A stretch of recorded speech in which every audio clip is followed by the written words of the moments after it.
అమ్మా అయ్యగారికి అన్నం పెట్టు. ఏంటిది? అన్నం. అది తెలుస్తూనే ఉంది. ఈ కూర ఏంటి అంటున్నా. క్యాలీఫ్లవర్.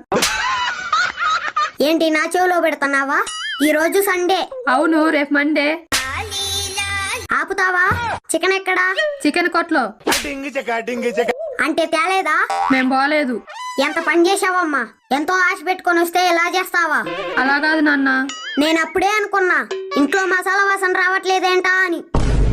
ఈ కూడు కుక్కలు కూడా తినవు. హర్ష, అసలు ఈ మాత్రం కూడా నోచుకోలేని వాళ్ళు ఎంతమంది ఉన్నారో తెలుసా? ఆకలి విలువ అన్నం దొరకనప్పుడే తెలుస్తుంది, కడుపు నిండా తినేటప్పుడు కాదు. సారీ అమ్మా.